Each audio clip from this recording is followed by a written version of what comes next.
Hello मित्रों, नमस्कार।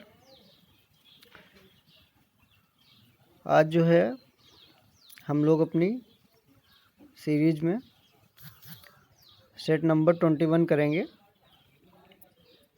यहाँ पर आज हम 20 क्वेश्चंस जो है कवर करेंगे। ठीक है, चलिए शुरू करते हैं। ये पहला क्वेश्चंस तो करंट का है, तो आगे बढ़ते हैं।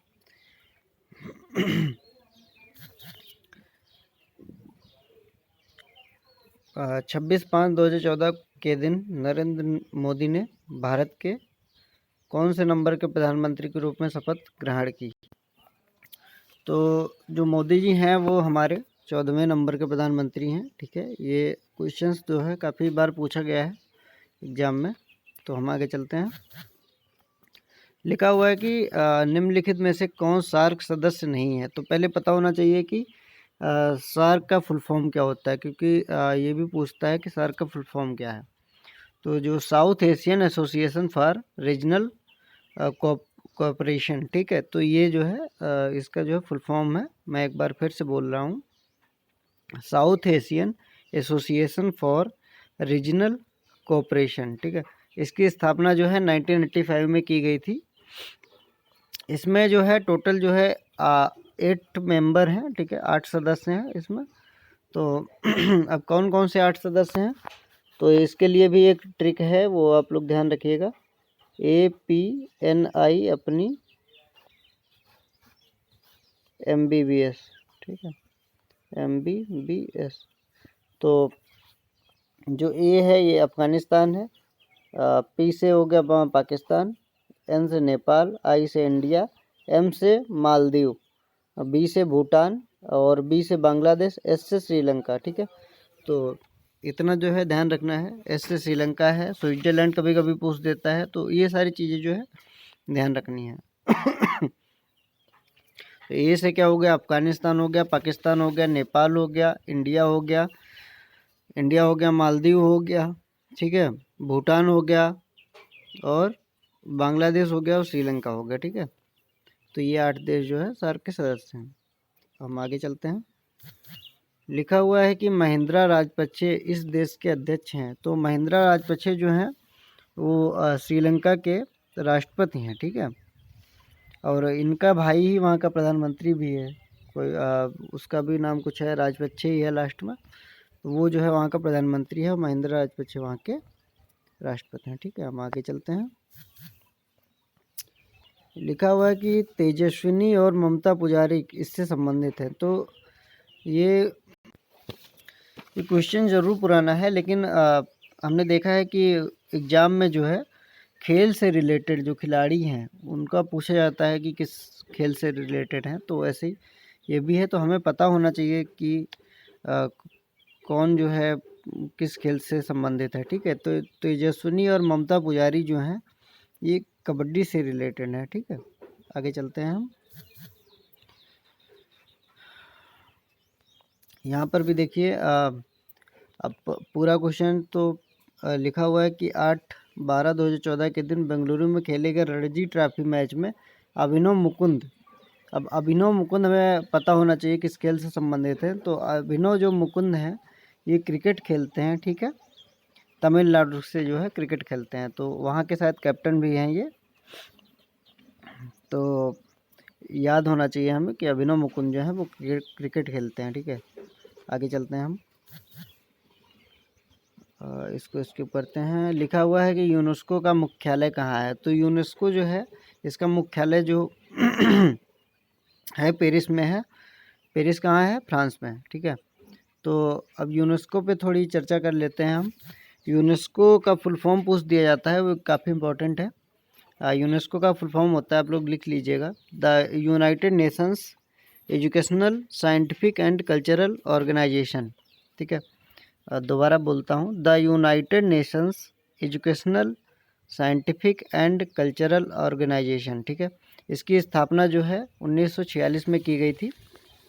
मुख्यालय है पेरिस, फ्रांस में। ठीक है, और इसका कार्य क्या होता है, इसका कार्य यही होता है जैसे इसके नाम में लिखा हुआ है, एजुकेशनल साइंटिफिक कल्चरल ठीक है। तो एजुकेशन और साइंस और कल्चर के प्रसार प्रचार करता है, ठीक है।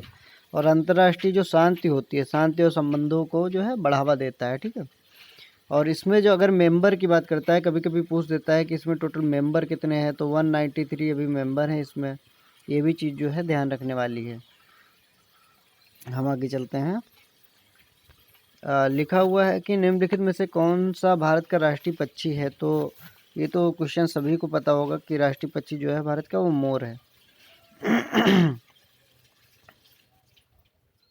और मोर को जो है 1963 में, ठीक है, 1963 में जो है राष्ट्रीय पक्षी घोषित किया गया था। ये भी आप ध्यान रखिएगा।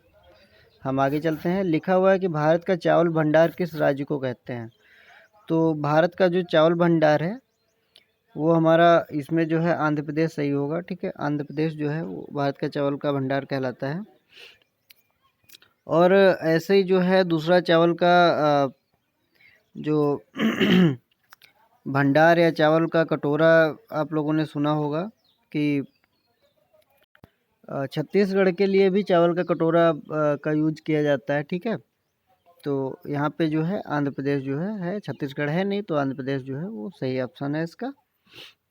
दोनों सही हैं, ठीक है। आंध्र प्रदेश भी चावल का कटोरा कहलाता है, छत्तीसगढ़ भी कहलाता है।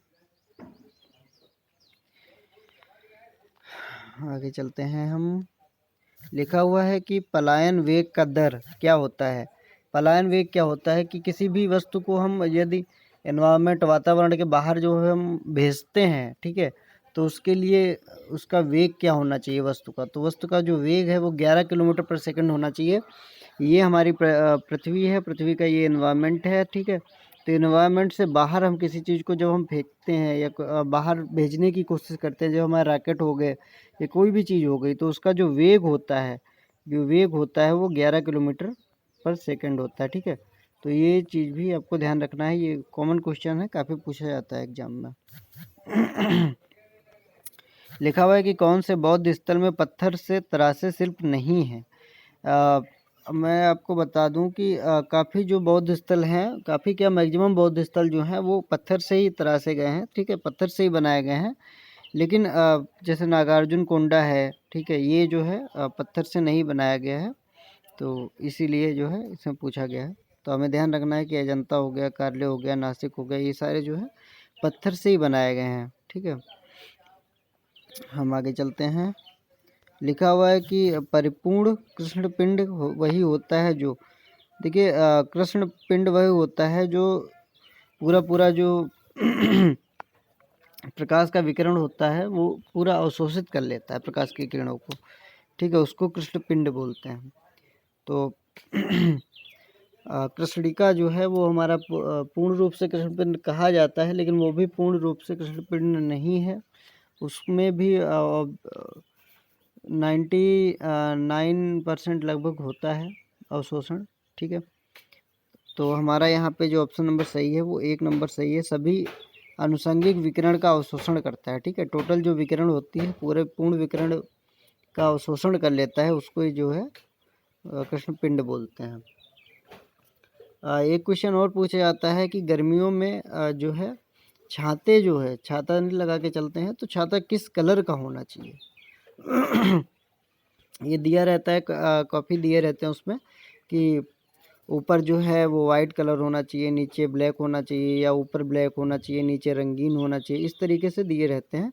तो मैं आपको बता दूं, ऊपर जो है वाइट कलर होना चाहिए, ठीक है, नीचे जो है कलर्ड होना चाहिए। नीचे कोई भी कलर लगा दोगे तो दिक्कत नहीं होगी, ठीक है। ऊपर जो है वाइट कलर होना चाहिए। अब वाइट कलर क्यों होना चाहिए? वाइट कलर इसलिए रखा जाता है कि जो सूर्य का प्रकाश है वो आएगा तो वाइट जो है उस प्रकाश को जो है रिफ्लेक्ट कर देता है, ठीक है, परावर्तित कर देता है। लेकिन अगर हम ब्लैक कलर रखेंगे या फिर किसी डार्क कलर को रखेंगे तो वो उसको ऑब्जर्व कर लेगा, ठीक है, विकिरण को। तो इसलिए जो है वहाँ पे ऊपर जो है वो वाइट कलर होना चाहिए, नीचे जो है वो रंगीन कलर होगा तब भी चलेगा, ठीक है। हम आगे चलते हैं। लिखा हुआ है कि हीराकुंड का संबंध किससे है। हीराकुंड बांध है, ठीक है, ये महानदी पे बनाया गया है, ठीक है। आगे चलते हैं। निम्नलिखित में से भारत के राष्ट्रपति के रूप में निर्विरोध चुना गया। तो जो निर्विरोध चुने गए वो हैं नीलम संजीव रेड्डी। ये एकमात्र ऐसे राष्ट्रपति हैं जो निर्विरोध चुने गए थे। ठीक है, ये भी आप लोग ध्यान रखिएगा। काफ़ी इम्पोर्टेंट क्वेश्चंस हैं जो भी हैं। खुद को देव मानो कहने वाले हरियाणा के हिसार जिले के आश्रम में छिपे को नवंबर इतने में गिरफ्तार किया गया। नाम पूछ रहा है किसी, देखते हैं।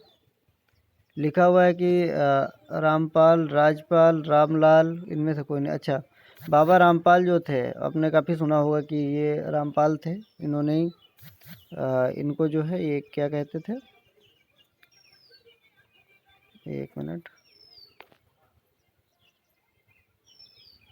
अच्छा, मानव देव, देव मानव। तो ये बाबा रामपाल हैं जो देव मानव कहलाते थे। रेपिस्ट हैं हमारे बाबा जी। तो इन पर जो है रेप का लग गया था, तो ये हमारे जेल काट रहे हैं। ठीक है बाबा के नाम पे भाई जी का काम करते हैं। चलिए आगे चलते हैं। लिखा हुआ है कि गाजर और आम इनका विपुल स्रोत है। मतलब कौन सा विटामिन पाया जाता है, ये हमारा पूछ रहा है। तो गाजर में तो सभी को पता है विटामिन ए पाया जाता है। ठीक है, और मैं आपको बता दूं आम में भी विटामिन ए पाया जाता है। मतलब जो पीले फल होते हैं उनमें भी विटामिन ए की मात्रा पाई जाती है। ठीक है, तो इसमें विटामिन ए हो गया 17 नंबर में विटामिन ए। आगे चलते हैं हम। लिखा हुआ है कि पृथ्वी का आकार है।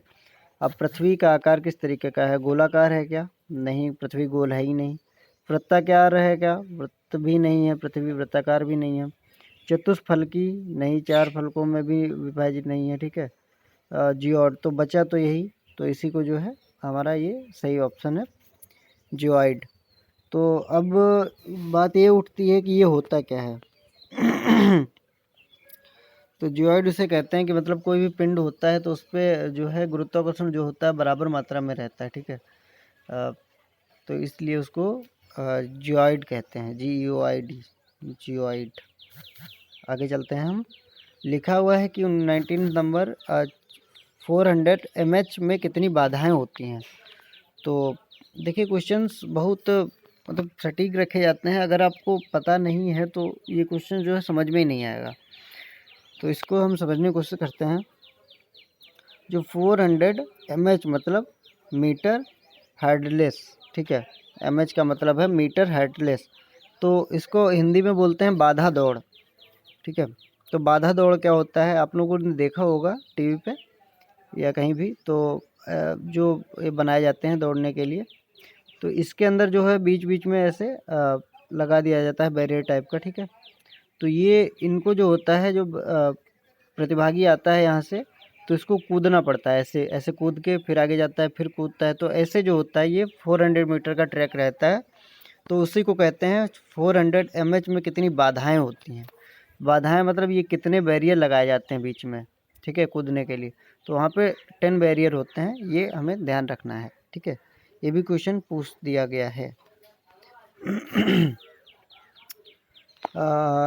दिन रामचंद्रपुरम, ये भी पुराना जो है क्वेश्चन है हम।